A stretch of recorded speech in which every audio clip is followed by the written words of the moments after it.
एक व्यक्ति ने महात्मा बुद्ध से पूछा, मेरी जिंदगी में इतने दुख क्यों हैं? इतनी तकलीफें क्यों हैं? इतनी परेशानियां क्यों हैं? तो महात्मा बुद्ध ने उससे कहा, बताओ तुम्हें कौन सा दुख है? उसने कहा, मैं अपने कितने दुख आपको बताऊं? मेरी पूरी जिंदगी ही दुखों से भरी हुई है। जो मेरे रिश्ते हैं उन रिश्तों से भी मैं दुखी हूँ और मेरे शरीर में भी बीमारियां होती रहती है। एक के पीछे एक दुख लगा ही रहता है। तो उस व्यक्ति ने कहा, ना मैं अपने रिश्तों से खुश हूँ, ना अपने परिवार से खुश हूँ, ना अपने मन से खुश हूँ और ना ही अपनी जिंदगी से खुश हूँ। लगता है ऐसी जिंदगी से अच्छा है कि मैं मर जाऊं, कोई मतलब ही नहीं जीने का। तो महात्मा बुद्ध ने उस व्यक्ति से पूछा कि बताओ कि तुम्हारे इन सारे दुखों का क्या कारण है? तो वो व्यक्ति महात्मा बुद्ध से कहने लगा कि मैं आपके पास इसीलिए तो आया हूँ कि आप बताओ मेरी जिंदगी में इतने दुख क्यों हैं? इन सब का क्या कारण है? महात्मा बुद्ध ने उस व्यक्ति से कहा, जरा गहराई से सोचो, विचार करो, देखो कहाँ है तुम्हारा दुख, क्या कारण हो सकता है तुम्हारे दुख का। उस व्यक्ति ने बहुत सोचा, पर जब उसे कुछ समझ नहीं आया तो बुद्ध ने उसे उत्तर दिया कि तेरे सारे दुखों का कारण तू ही है। तेरे मन की आसक्ति है, तेरे मन का मोह है। बुद्धा का एक प्रसिद्ध कोट है जो आपने भी सुना होगा, the root of suffering is attachment. आपके सारे दुखों का कारण आपका मोह है, आपके मन का अटैचमेंट है, आसक्ति है। तो उस व्यक्ति ने बुद्ध से कहा कि मैं समझा नहीं कि मेरे मन का मोह हर दुख का कारण कैसे हो सकता है। तो महात्मा बुद्ध ने उसे 3 छोटी छोटी कहानियां सुनाई। पहली कहानी, एक व्यक्ति पेड़ से चिपक कर चिल्ला रहा था कि कोई मुझे बचाओ, कोई मुझे इस पेड़ से छुड़ाओ, इस पेड़ ने मुझे पकड़ लिया है। तो वहां से एक गुरु और शिष्य गुजरे। उस शिष्य ने अपने गुरु से कहा कि गुरुदेव, इस आदमी की मदद करनी चाहिए, ये इस पेड़ से चिपक गया है, इसे छुड़ाना चाहिए। तो उसके गुरु ने अपने शिष्य से कहा कि इसकी मदद कोई नहीं कर सकता। तो वो शिष्य हैरान होकर पूछने लगा कि ऐसा क्या है कि इसकी कोई मदद नहीं कर सकता। तो गुरु ने कहा कि इस व्यक्ति ने खुद ही पेड़ को पकड़ लिया है और जिस इंसान ने खुद किसी चीज को पकड़ा हुआ है उसे कौन छुड़ा सकता है, उसे कौन बचा सकता है। ऐसे ही बुद्ध ने कहा कि तुमने भी सारे दुखों को खुद ही पकड़ा है कि ये मेरा है, ये छूट ना जाए, ये मेरे पास रहना चाहिए, ये मुझे मिलना चाहिए। और तेरे सारे दुखों का कारण ये मैं और मेरे का बंधन है। फिर बुद्ध ने उसे दूसरी कहानी सुनाई कि जैसे एक मकड़ी वो खुद ही जाला बुनती है और जाला बुनते बुनते एक दिन ऐसा आता है कि वो उस जाले में खुद ही फंस जाती है। वो चाह कर भी उस जाले से बाहर नहीं निकल पाती है।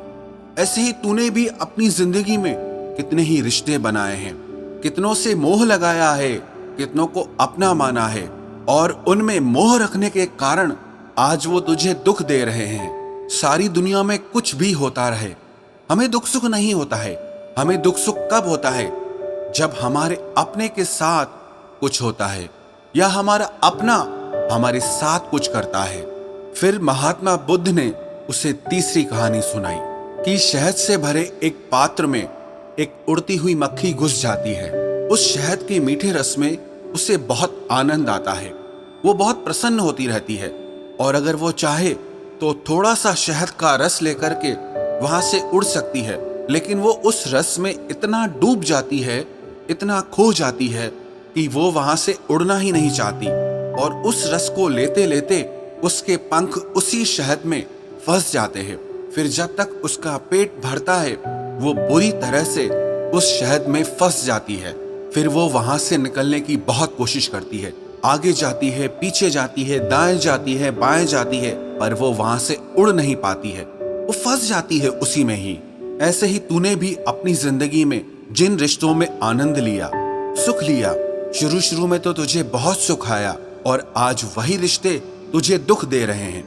ऐसे ही जब कोई व्यक्ति जब स्वास्थ्य की परवाह ना करके स्वादिष्ट रसों के पीछे पड़कर कुछ भी खाने लगता है तो आगे चलकर उसका शरीर खराब हो जाता है, उसके शरीर में रोग आ जाते हैं।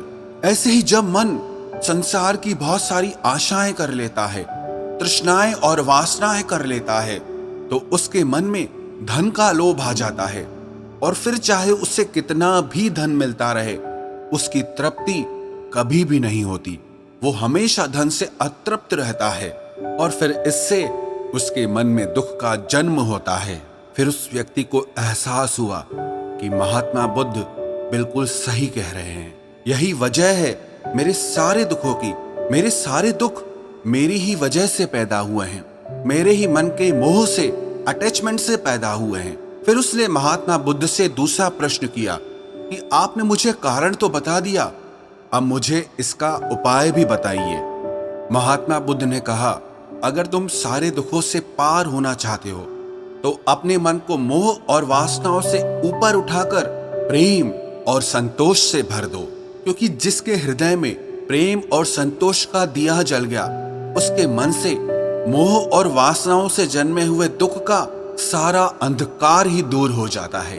हालांकि ये बात कहने में बहुत आसान है, लेकिन करना बहुत मुश्किल है। लेकिन जो भी व्यक्ति महात्मा बुद्ध के इस उपदेश को समझ गया ना, वो सारे दुखों से पार हो जाएगा। यही कहानी हमारे भी जीवन की है। हम खुद ही रिश्ते जोड़ते हैं और बाद में खुद ही रोते रहते हैं। हम खुद ही प्रेम बढ़ाते हैं और बाद में खुद ही दुख पाते हैं। हम जिनके पीछे मेरा मेरा करके मरते रहते हैं, आखिर में वही लोग हमें सबसे ज्यादा दुख पहुंचाते हैं, हमारा दिल दुखाते हैं। जिनकी खुशी के लिए हम कुछ भी करने को तैयार हो जाते हैं, जिनकी खुशी के लिए हम अपनी सारी जिंदगी कुर्बान कर देते हैं, आखिर में वही हमारे जीवन में दुखों का अंधकार भर देते हैं। चाहे वो हमारा परिवार हो, हमारे मित्र हो, हमारी संतान हो या कोई भी रिश्ता हो, जहां पे भी हमने मन के मोह के, आसक्ति के, अटैचमेंट के धागे बांध रखे हैं, आप गौर करना, आपके जीवन में सारा दुख वहीं से आ रहा है। तो जो उपाय महात्मा बुद्ध ने उस व्यक्ति से कहा कि मोह और वासनाओं को त्याग करके अपने हृदय में प्रेम और संतोष को भर दो, इस छोटे से उपदेश को अगर हम भी अपनी जिंदगी में उतार लें तो विश्वास रखना, हम जिंदगी के सारे दुखों से अवश्य पार हो जाएंगे।